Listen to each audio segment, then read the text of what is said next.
Hi, good evening. I'm a little early. My daughter has softball tonight, and I am going to be bringing her to the field. And I didn't want to miss a live, so I am live early. But the good news is you can watch it on replay, and it's gonna kind of live on my Facebook page and the YouTube page. So I'm glad that you are able to catch a couple minutes or the whole thing. Um, Tonight I am going to share how to use the blending brushes, and I'm also going to share this cute decorative mask. I am not doing the big fancy flowers, which are fun. I might do an additional video later this weekend or early next week because I have a couple of days off for Mardi Gras. Um, so anyhow, tonight I'm just going to feature this mask with this decorative hash marks in there. And this was one of the cards that I created over, I guess I did it on Monday when I got home from work.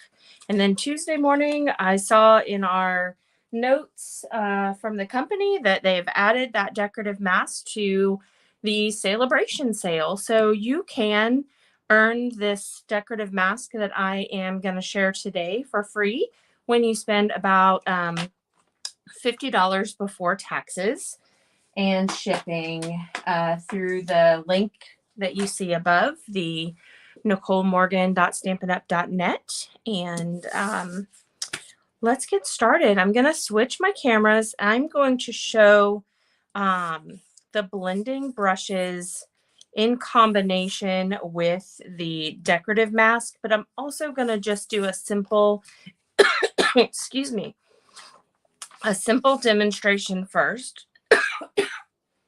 Obviously, I inhaled something there.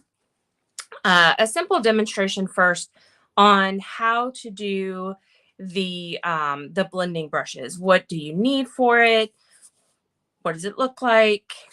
That sort of thing. So we're going to do a quick little demo first. I'm going to grab some ink.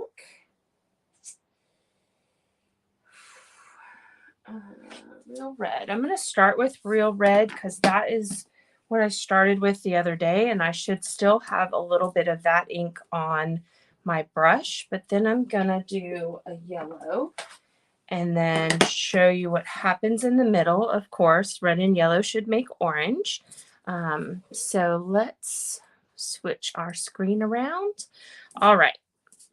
So you will need ink pads and you will need some blending brushes. Now I have a collection. They do come in packs of 3. Um, right now I have 3 of the large or 6 of the large ones, and I have 3 of the small ones. And let me just show you this. I'm sure you can't really see that, but they're very, very dense and smushy and fabulous. These little ones haven't been used. We are going to use one of them this evening. So let's go ahead. I am going to do kind of like a sunset. So I'm going to do a little bit of red, and just to get started, I actually want to grab a piece of our masking adhesive. And what this does is it's going to allow me to kind of protect part of this, which is going to be my horizon. So, and then I'll be able to take it off afterwards if I did it right. Oh, goodness. Let me make sure that's what I have. Nope. I'm glad I did not use that because that's actually our adhesive paper. This is my masking paper. I thought I had it cut up into pieces. Obviously, I do not. So we'll cut that right now, which I'm going to give myself a little bit of a wavy line. Yeah. So it has this great seam, which is how I knew the other one was not our masking paper.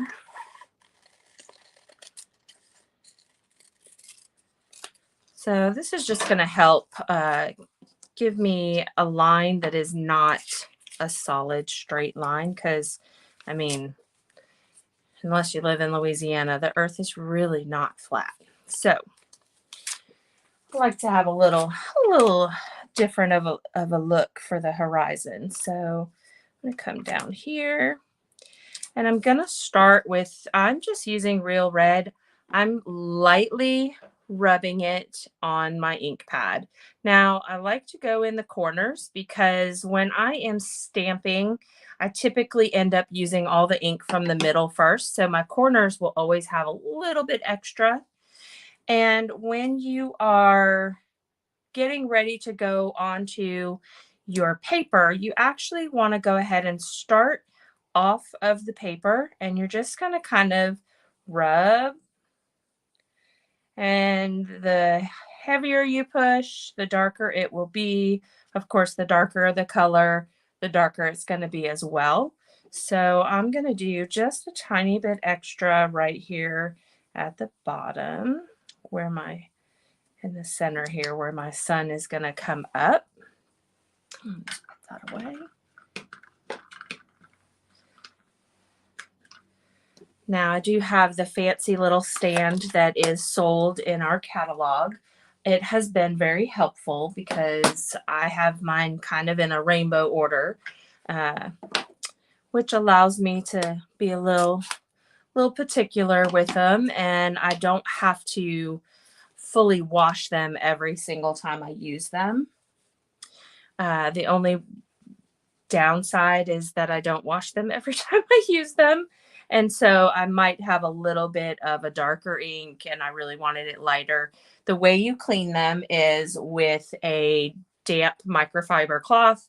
You'll just brush them until they are coming off clear. I always go on a white piece of paper afterwards just to make sure that they are nice and clean. But again, I've been really lazy, so here we go. Now with this one, I'm going to start in the center because I really want my bold sunshine to come from the center here. And then I'm just going to lightly go on the outer edges here.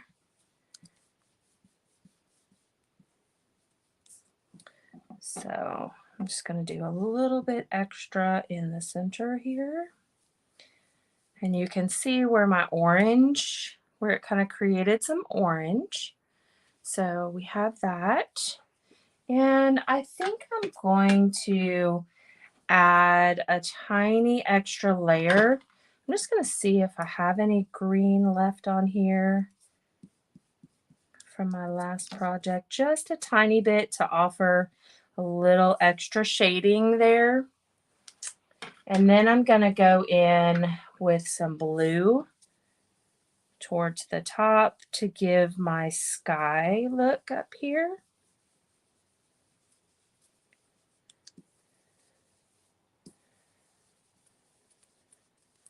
So you can kind of see how that looks.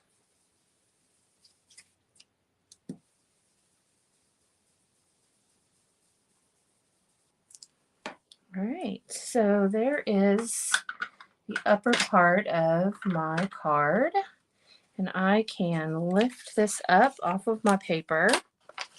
You can see how this tape comes up pretty easily. I am going to go slow. I don't want to destroy the piece of cardstock that's under here. And I did want to protect pretty far because, you know, I'm kind of messy if you haven't realized that yet.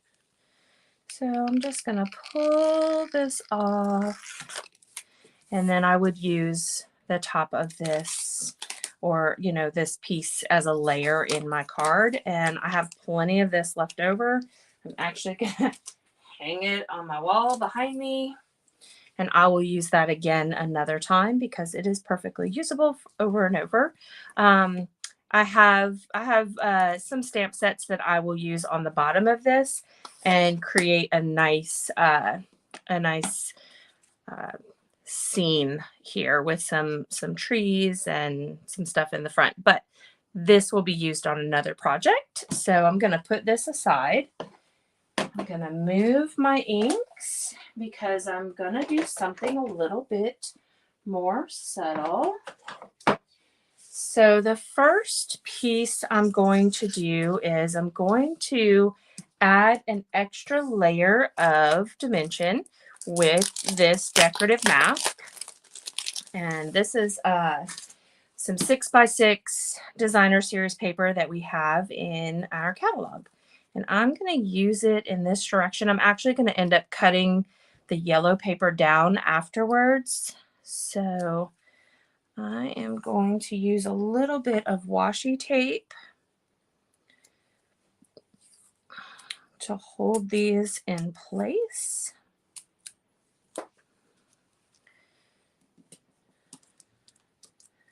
Trying not to cover up any of these holes where I will use my brushes to blend on top of there. So this is Daffodil Delight, and that is what I'm going to do on top of it.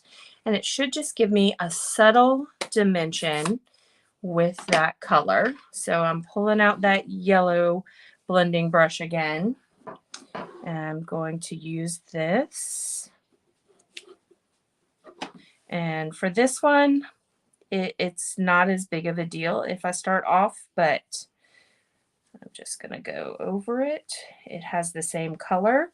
So on this paper, I had some white polka dots. I'm essentially adding just tone on tone.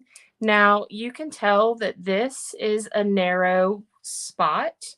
So when I'm pushing harder, I use my index finger to make sure I am not breaking, and I am just barely holding this and rubbing the color on there. And I might have to pick up a little more ink to make sure I get this in here. And I don't know if you can see, but I do get ink all over the outside of this.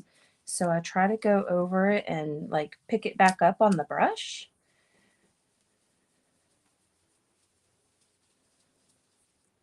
And I will have to wipe it off before I do the next card project because I'm not going to want to use yellow.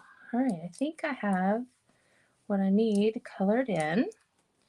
So let's put this here. Okay. And I'm going to close this for the moment. So now I'm going to lift this paper off of the other one.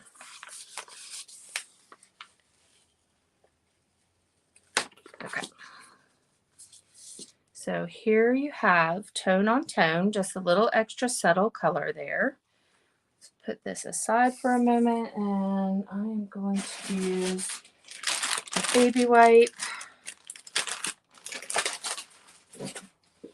And I'm just going to kind of go over this to make sure when I use this the next go round, I'm not mixing my colors too badly. There we go. That aside to dry. All right, so now we're going to go ahead and create a simple card. I am using the same colored paper here. So I'm going to trim this up so that it'll fit nicely. So I have our fancy little trimmer here. And I am going to do, I think I'll do 3 3/4 by 5. That'll be a decent layer there. You can see I have a little extra, same colors on the back.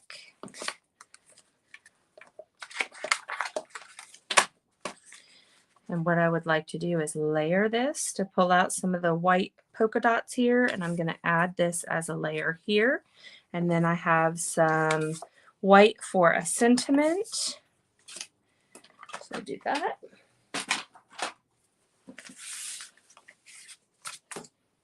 Let's see.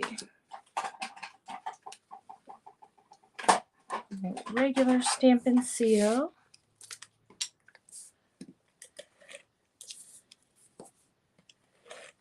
And we're going to layer this on here.